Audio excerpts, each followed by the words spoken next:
This is a story about Mr. Daydream. You know what he looks like, don't you, because you've seen him at the beginning. It's also a story about a little boy called Jack. And you don't know what he looks like, so here's a picture of him.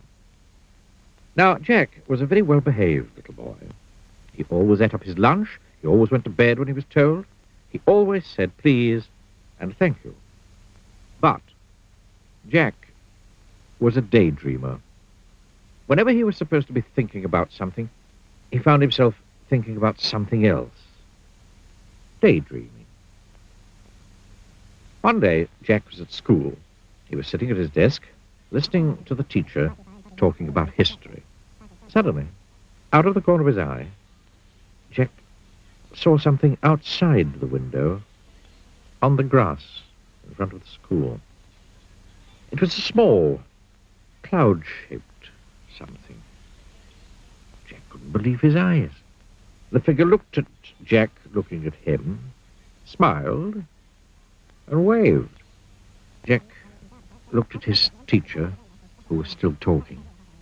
Then he got up, quietly, ever so quietly, and slipped out. He crossed the grass to the strange-looking, cloud-shaped figure. "Hello," he said. "Who are you?"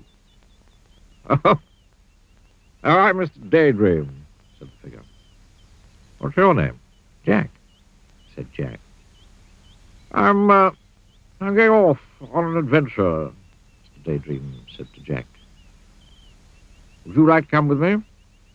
"Oh, yes, please," replied Jack. "Very well, then," said Mr. Daydream. And putting two fingers in his mouth, he let out the loudest whistle Jack had ever heard in his whole life. A huge bird swooped down out of the sky and landed beside Jack and Mr. Daydream.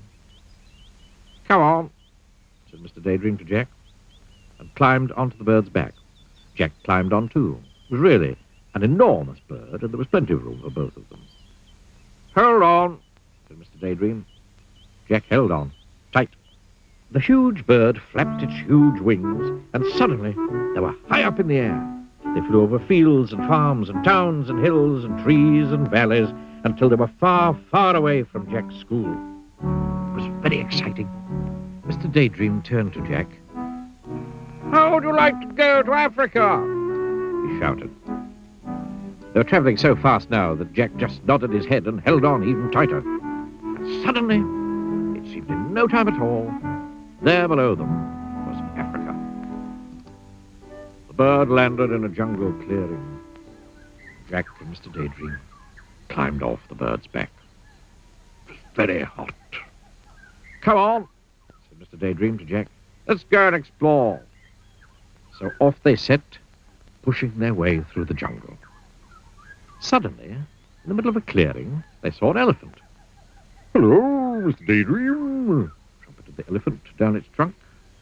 "Would you like a lift?" "Yes, please," replied Mr. Daydream. And the elephant reached out its trunk, picked him up, and then put him on his back. Then he reached out his trunk again, picked up Jack, and put him on his back. It was very high.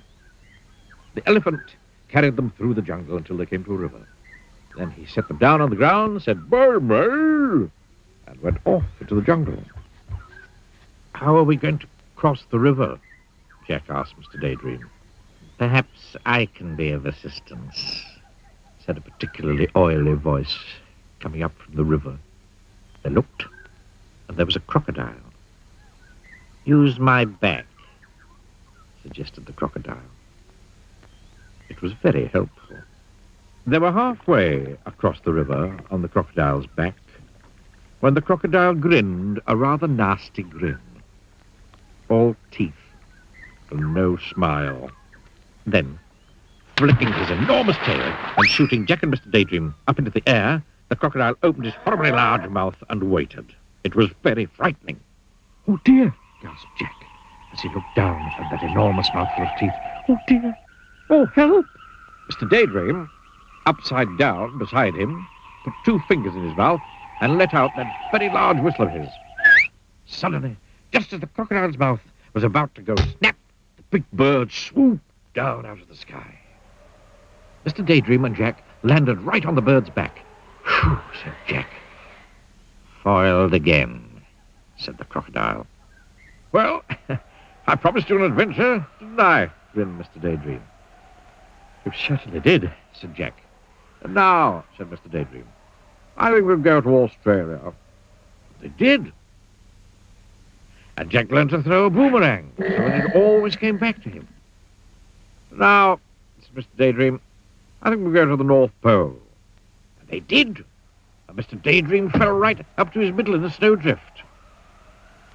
And now, said Mr. Daydream, I think we'll go to the Wild West. And they did. And Mr. Daydream found a huge 10-gallon cowboy hat.